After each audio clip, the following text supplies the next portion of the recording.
ரகதான் sir வணக்கம். இந்த GST வரி விதிப்பின் மூலமாக தற்போது தொழில் துறையில் ஏற்பட்டுள்ள மாற்றங்கள் என்ன, பலன்கள் என்ன சார்?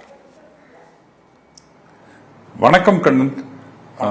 நம்ம எல்லாருக்கும் தெரியும், தொழில்துறை மற்றும் சாமானிய மக்களினுடைய அன்றாட வாழ்க்கை மிகவும் திண்டாட்டத்துக்கு வந்துவிட்டது என்று.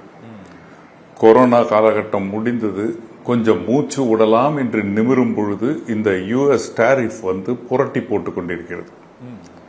அப்போ நம்ம இந்த ஜிஎஸ்டி 2.0 அல்லது ஜிஎஸ்டி நடைமுறையின் சீர்திருத்தம் என்ற மாண்புமிகு பிரதமருடைய அறிவிப்பு ஆகஸ்ட் 15ஆம் தேதி மிகவும் எதிர்பார்ப்புக்கு உள்ளானது. இன்றைக்கு அது நடைமுறைக்கு கொண்டு வரப்பட்டுள்ளது. பல விஷயங்கள் சந்தோஷத்தை கொடுத்தாலும், சாமானிய மக்களின் அன்றாட அவர்களது தேவையை பூர்த்தி செய்யக்கூடிய பொருட்களின் விலை குறைந்தாலும், வரி குறைந்தாலும், ஒரு முறை வாங்கக்கூடிய பொருட்களான ஃபாஸ்ட் மூவிங் கன்சியூமர் குட்ஸ் என்று சொல்லப்படுகிற தொலைக்காட்சி பெட்டிகள் அல்லது வாஷிங் மிஷின் அதை போன்றவற்றினுடைய வரியை குறைத்தாலும், சிறு ஆட்டோமொபைல் ஜெனரேஷன் அல்லது டூ வீலர் செக்டர்னுடைய வரியை குறைத்தாலும், இன்சூரன்ஸ், அது லைஃப் இன்சூரன்ஸாக இருந்தாலும் மருத்துவ காப்பீடாக இருந்தாலும் அதன் மேல் உள்ள வரி முழுவதுமாக நீக்கப்பட்டதாகட்டும், மருத்துவத்திலும் மருந்துகளின் வரியை முழுவதாக நீக்கியது. இவை அனைத்துமே அனைவராலும் பாராட்டப்படக்கூடிய செயல்கள்.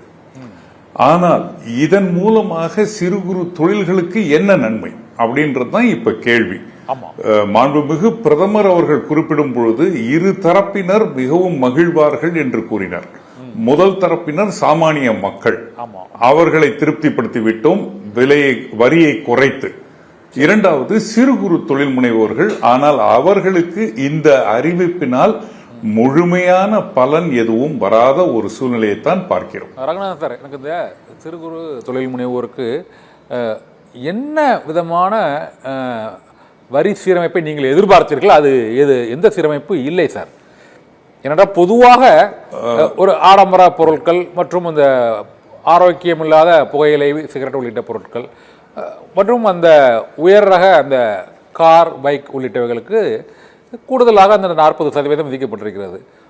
இந்த சிறு குறு தொழில் முனைவோருக்கு எதிர்பார்த்தது என்ன, கிடைக்காதது என்ன சார்? அதாவது இந்த ஜிஎஸ்டியை அறிமுகப்படுத்திய பொழுதே பல குறைகளை சொல்லிக் கொண்டு வந்தோம்.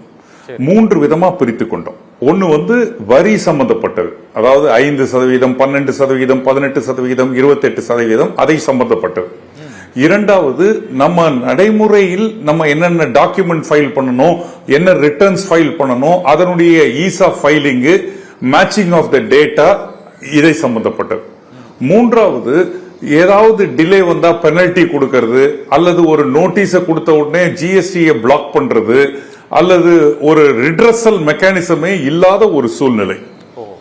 இவை 3 விதமாக நம்ம பிரித்து கொண்டோம் என்றால், முதல்ல சொல்லப்பட்டது 5 ஸ்லாபாக இருக்கக்கூடிய வரி கன்ஃபியூசிங்கா இருக்குன்னு சொல்லிட்டு இருந்தோம்.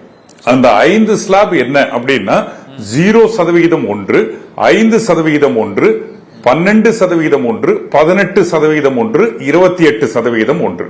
இவைத்தான் 5 ஸ்லாபாக சொல்லப்பட்டோம். 0 என்பதும் ஒரு ஸ்லாபாகத்தான் கருதப்பட்டது. ஏன்னா இன்றைக்கு சில பொருட்கள் 0% இருக்கலாம், நாளைக்கு அந்த பொருட்கள் 5%க்காக மாறக்கூடிய வாய்ப்புகளும் உள்ளதால் 0% என்பதும் ஒரு ஸ்லாப். இப்ப 2ஆ பிரிச்சிட்டோம் சொல்ற வாதமே தவறான வாதம். இப்போ இந்த இதுல 0% அப்படியே தான் இருக்கு, 5% அப்படியே தான் இருக்கு, 12% நீக்கப்பட்டு விட்டது, 18% அப்படியே தான் இருக்கிறது, 28% 40% மாறி இருக்கிறது. அப்போ 4 ஸ்லாபாகத்தான் இப்பொழுது மாறியுள்ளது. பொருட்கள் இந்த 28 5க்கு வந்திருக்கலாம், அல்லது 18க்கு வந்திருக்கலாம், இவற்றுக்குள்ள மாறுதல்கள் வந்திருக்கலாம். ஆனால் ஸ்லாப் என்பது 4 ஸ்லாபாக உள்ளது, 5ஆக இருந்தது. இல்ல 0 கணக்கெடுத்துக்க வேண்டாம், 28 கணக்கெடுத்துக்க வேண்டாம் என்றால் 3ஆக இருந்தது 2ஆக மாறியுள்ளது. இதுதான் மாறுதல்கள். இப்போ இவங்க கொண்டு வந்திருக்கிற கூடிய